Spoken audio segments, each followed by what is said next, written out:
Olá, meus amigos e minhas amigas. Dos diversos assuntos sobre os quais falaremos hoje, iniciamos falando sobre os ataques russos desta terça-feira, 24 de setembro.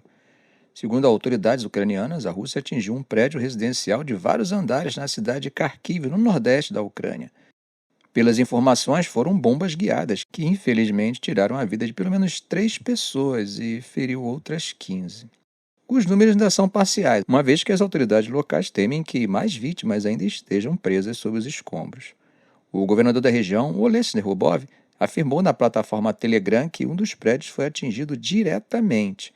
As imagens compartilhadas nas redes sociais são impressionantes e mostram um grande buraco no edifício, deixando claro a violência do ataque. O prefeito de Kharkiv, Ihor Terekov, também disse no Telegram que ao menos 4 distritos da cidade foram atacados na tarde de ontem, incluindo a área mais densamente povoada. Como vocês sabem, Kharkiv é a segunda maior cidade da Ucrânia e toda a sua região tem sido constantemente alvo de ataques russos desde o início da guerra. Agora, o que tem ficado claro é que a utilização das chamadas bombas guiadas pela Rússia, que são extremamente destrutivas, vem demonstrando a dificuldade das defesas aéreas ucranianas para interceptar esses mísseis. Agora, virando um pouco o foco para o leste ucraniano, as forças russas iniciaram uma ofensiva para tomar a cidade de Vuhledar, uma fortaleza que, desde o começo da guerra, tem conseguido resistir. Relatórios de blogueiros de guerra pró-russo e da própria mídia estatal russa confirmaram essa movimentação. Todo mundo aqui sabe que desde agosto a Rússia vem avançando de forma bem mais rápida, especialmente na região do leste, mesmo com os esforços ucranianos para desviar as tropas ao invadir a região de Kursk. O próprio Putin deixou claro que o objetivo tático principal da Rússia é controlar toda a região do Donbás, no sudeste da Ucrânia. Atualmente, os russos já controlam cerca de 80% dessa região, o que representa um pouco menos de 1/5 do território da Ucrânia. Bom, os russos têm se concentrado em avançar para o oeste, especialmente na região de Donetsk, e a cidade logística de Pokrovsk é um alvo estratégico fundamental. Aliás, eles capturaram a cidade próxima, Ukransk, em 17 de setembro, e agora estão entrando em Vuhledar, que fica localizada a cerca de 80 quilômetros ao sul de Pokrovsk. Blogueiros militares pró-Rússia afirmam que as unidades russas já entraram em Vuhledar e o cerco à cidade começou. Vários outros blogueiros confirmaram essa ofensiva e o Ministério da Defesa da Rússia relatou que suas forças derrotaram unidades ucranianas em uma série de assentamentos, incluindo Vuhledar, e que o agrupamento oriental de suas forças melhorou suas posições táticas. Andriy Kovalenko, do Conselho de Segurança da Ucrânia, afirmou que o uso das bombas aéreas guiadas pela Rússia tem sido fatal para o avanço na área de Vuhledar. Kovalenko explicou que Vuhledar, antes fácil de defender por estar em um terreno elevado, acabou sendo destruída pelas bombas guiadas, permitindo que a infantaria russa avançasse. Ou seja, segundo ele, as bombas e a aviação têm sido os únicos fatores que permitem esse avanço da infantaria russa.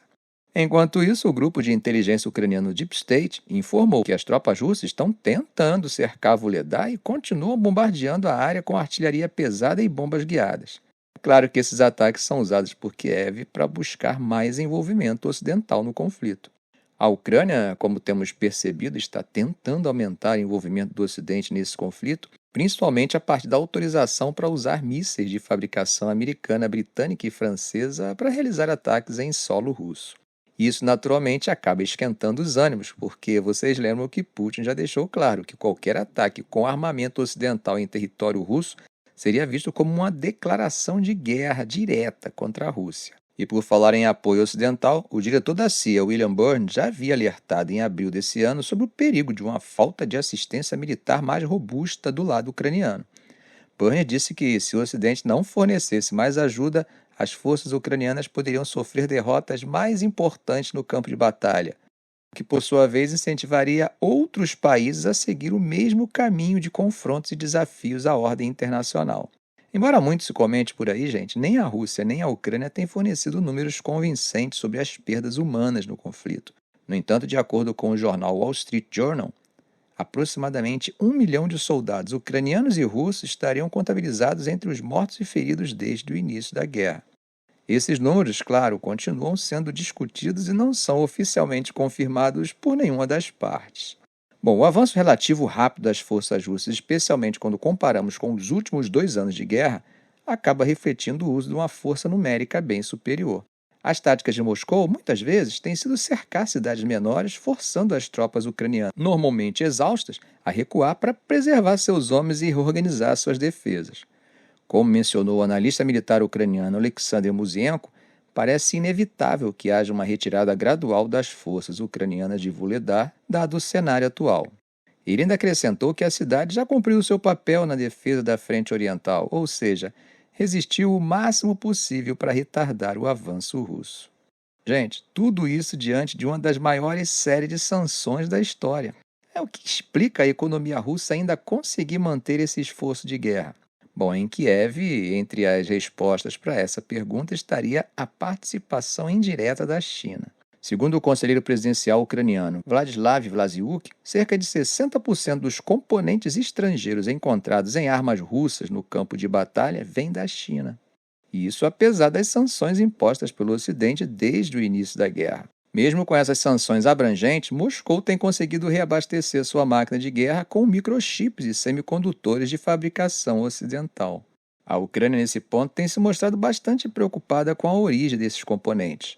Vlasiuk disse que, além da China, a Rússia tem adquirido milhares de drones do Irã, o que acaba ampliando ainda mais a capacidade militar de Moscou. E quando falamos de componentes estrangeiros, a China é sem dúvida o maior problema. Isso pelo fato de que muitos dos itens usados pela Rússia, como sistemas de vigilância, drones e mísseis, têm componentes que vieram diretamente ou indiretamente de lá. E, gente, há algo ainda mais chocante. Componentes avançados de chips, fabricados por empresas americanas como Analog Device, Texas Instruments, Xilinx da AMD, foram encontrados em armas russas. Alguns desses produtos foram fabricados há mais de uma década, mas outros, olha só, foram produzidos recentemente, no ano passado. Isso, é claro, coloca em questão a efetividade das sanções e o controle dessas tecnologias. Apesar das negativas repetidas de Pequim em relação à venda de armamentos para qualquer lado do conflito, a presença de componentes chineses em armas russas é inegável. O que se discute agora, especialmente nas reuniões da Ucrânia com membros da União Europeia e do G7, é como bloquear esse fluxo de produtos, especialmente microchips, para a Rússia. Vlasiuk também mencionou que a União Europeia poderia fazer muito mais nesse sentido, bloqueando rotas de transporte que passam por redes controladas pela Rosatom, a estatal russa de energia nuclear que, segundo ele, tem sido usada para ajudar no abastecimento militar da Rússia. Mas é claro, essa é uma questão extremamente sensível porque muitos países europeus ainda dependem da Rússia para o fornecimento de suas usinas nucleares. Bom, gente, vocês sabem que começa hoje a 79ª Assembleia Geral das Nações Unidas. E logo de início, o secretário-geral da ONU, Antônio Guterres, fez uma denúncia bem forte, alertando sobre o crescente número de governos e grupos que parecem se sentir livres de qualquer retaliação pelo descumprimento do direito internacional. Ele citou os conflitos na Ucrânia, na faixa de Gaza e no Sudão como exemplos claros dessa impunidade. Durante seu discurso na Assembleia Geral, Guterres foi contundente ao afirmar: eles podem pisotear o direito internacional, podem violar a Carta das Nações Unidas, podem invadir outro país, destruir sociedades inteiras ou ignorar completamente o bem-estar do próprio povo, e nada acontece. Ele destacou que o nível de impunidade no mundo é politicamente indefensável e moralmente intolerável. No contexto da guerra entre Israel e militares palestinos do Hamas, que já dura quase um ano, Guterres fez um apelo emocionado, especialmente com o risco de o conflito se expandir para o Líbano, onde Israel atacou mais de 1.000 alvos do Hezbollah na última segunda-feira. Ele alertou dizendo que o Líbano está à beira do colapso e que o povo do Líbano, o povo de Israel e o mundo não podem permitir que o Líbano se torne outra Gaza. No caso da Ucrânia, Guterres lembrou que a guerra continua a devastar o país com civis sofrendo as maiores consequências, como ficou claro na incursão ucraniana em Kursk no início do mês de agosto, seguida por uma intensificação dos ataques de drones e mísseis pela Rússia. Ele reforçou a necessidade urgente de uma paz justa, baseada na Carta da ONU, no direito internacional e nas resoluções das Nações Unidas. No Sudão, o secretário-geral destacou o brutal conflito de poder entre o exército sudanês e as forças de suporte rápido, que mergulhou o país em uma guerra desde abril do ano passado. Ele alertou ainda que uma catástrofe humanitária está em curso, com a fome se espalhando enquanto potências externas interferem sem uma abordagem unificada para encontrar a paz. Guterres encerrou seu discurso afirmando que o estado atual do mundo é insustentável mas que ainda há soluções para os desafios enfrentados. Ele alertou sobre o aprofundamento das divisões geopolíticas, o aquecimento do planeta e as guerras sem solução, além do perigo das posturas nucleares de novas armas. Em suas palavras, ele disse que nós estamos nos aproximando do inimaginável, um barril de pólvora que ameaça engolir todo o mundo. E por falar em barril de pólvora, vamos atravessar o Mediterrâneo e ir para o Oriente Médio. Bom, um ataque aéreo israelense atingiu um comandante do Hezbollah nos subúrbios do sul de Beirute, segundo duas fontes de segurança no Líbano. O ataque acabou resultando na morte de 6 pessoas, enquanto o chefe militar de Israel afirmou que o grupo apoiado pelo Irã não teria mais trégua. Esse foi o segundo dia consecutivo de ataques israelenses na área controlada pelo Hezbollah na capital libanesa. Depois de quase 12 meses de guerra contra o Hamas na faixa de Gaza, no sul, Israel agora está voltando seu foco para o norte, onde o Hezbollah tem lançado foguetes em apoio ao Hamas. O Hezbollah, como o Hamas, também é apoiado pelo Irã. As fontes de segurança no Líbano não revelaram a identidade da pessoa atingida no ataque de terça-feira, e seu estado permanece desconhecido. O Ministério da Saúde do Líbano reportou inicialmente 6 mortos e 15 feridos. Já o exército israelense confirmou que realizou o ataque, mas não forneceu detalhes adicionais. O bombardeio atingiu um prédio no movimentado bairro de Globeiri e uma das fontes de segurança compartilhou uma foto que mostrava danos no último andar de um edifício de 5 andares. Bom, gente, o chefe militar de Israel, Herzi Halevi, disse que os ataques ao Hezbollah seriam intensificados e disse que a situação exige uma ação contínua e intensa em todas as frentes. Na segunda-feira, as autoridades libanesas disseram que os ataques israelenses mataram 558 pessoas, incluindo 50 crianças e 94 mulheres, além de deixar 1.835 feridos. Além disso tudo, gente, dezenas de milhares fugiram para buscar segurança. A pressão constante da força militar mais poderosa e avançada do Oriente Médio tem espalhado o pânico no Líbano, que ainda carrega as cicatrizes da devastação causada pela guerra entre Israel e Hezbollah em 2006. Veja o que disse Hassan Omar, um morador de Beirute. Estamos esperando pela vitória, se Deus quiser, porque enquanto tivermos um vizinho como Israel, não podemos dormir em segurança. Enquanto isso, os apelos por uma solução diplomática estão crescendo à medida que o conflito se agrava. O chefe de direitos humanos da ONU, Volker Turk, pediu que todos os países e atores com influência ajudem a evitar uma escalada maior no Líbano. O conselheiro de Segurança Nacional dos Estados Unidos disse à MSNBC que acredita ser possível encontrar um caminho para desescalar o conflito entre Israel e o Líbano e alcançar uma solução diplomática que permita às pessoas voltarem para suas casas. O temor crescente mesmo é que os Estados Unidos, que é um aliado próximo de Israel, e o Irã, que tem aliados como o Hezbollah, os Houthis no Iêmen e grupos armados no Iraque, possam ser arrastados para uma guerra mais ampla. A pressão sobre o Hezbollah aumentou, especialmente após a explosão de milhares de pager e walkie-talkies usados por seus membros na semana passada, no que foi considerada a maior falha de segurança na história do grupo. A operação foi atribuída a Israel, que tem um longo histórico de ataques sofisticados em solo estrangeiro, mas o governo israelense não confirmou nem negou responsabilidade.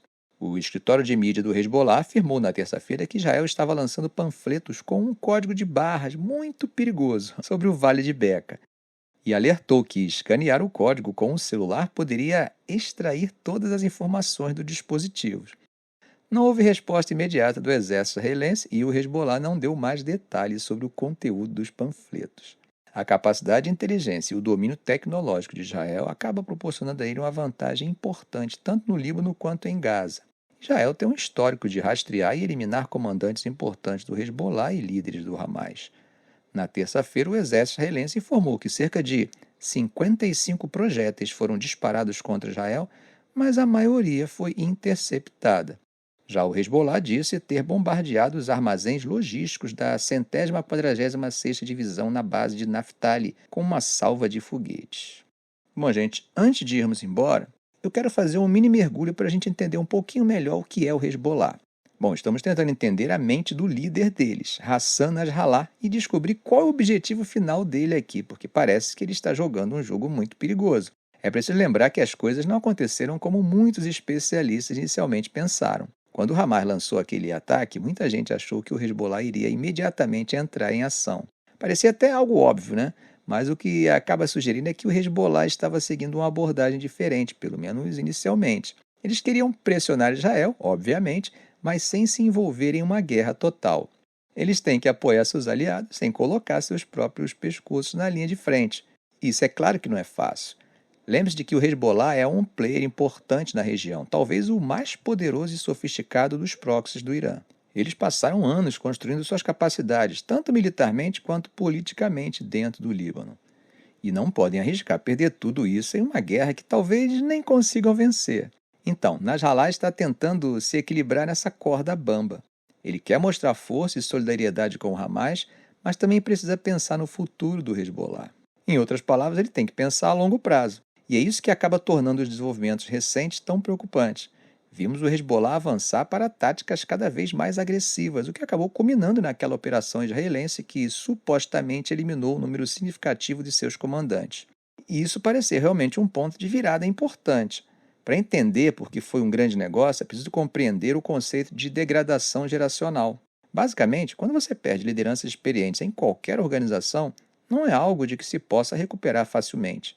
Não se trata apenas de substituir pessoas, é sobre perder todo aquele conhecimento institucional, toda aquela experiência. Estamos falando de figuras como Hashim Safi al-Din, que foi instrumental no desenvolvimento do programa de drones do Hezbollah.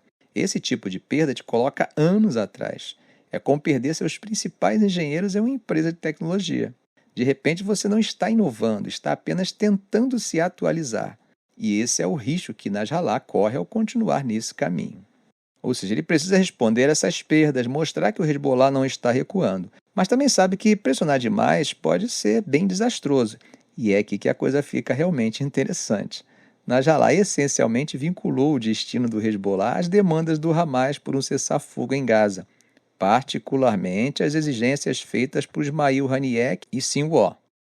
Sinwar, que é chefe do Hamas em Gaza, é conhecido por ser, digamos, um linha dura quando se trata de Israel. Ele tem muita influência sobre a situação. Então Nasrallah está basicamente dizendo: ei, estamos juntos nisso, hein? E Sinwar, sendo quem é, está dando as cartas. Isso é um movimento bem arriscado. Ao ligar tão intimamente o destino do Hezbollah ou do Hamas, Nasrallah está se colocando à mercê de Sinwar, e isso é um jogo perigoso. Sinwar é muito imprevisível e tem suas próprias lutas internas de poder dentro do Hamas para se preocupar também. Nasrallah pode estar em uma situação que o supera. E não se trata apenas do Hezbollah e do Hamas agora. E aqui temos que nos preocupar com a perspectiva geopolítica, ou seja, considerar também a perspectiva de Israel em tudo isso. Eles têm seus próprios problemas para lidar. Estão lutando essa guerra em Gaza há meses e isso está cobrando seu preço. Os recursos estão escassos, a economia está sentindo a pressão e há um crescente sentimento de cansaço de guerra entre os soldados e civis. Eu li em algum lugar que alguns dos tanques israelenses em Gaza nem estão totalmente carregados porque estão ficando sem munição.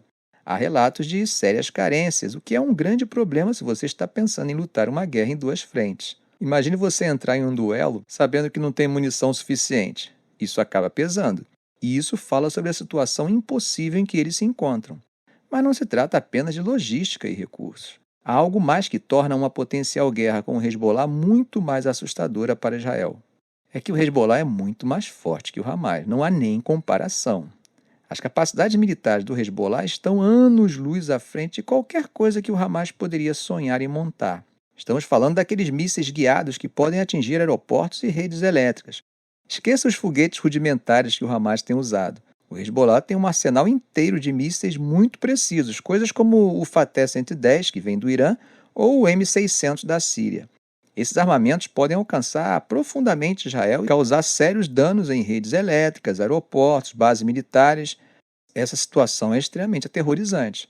Pode imaginar milhares dessas coisas chovendo sobre cidades israelenses todos os dias? E nem mencionamos os seus mísseis antinavio, que são uma outra ameaça, ou sua rede de túneis.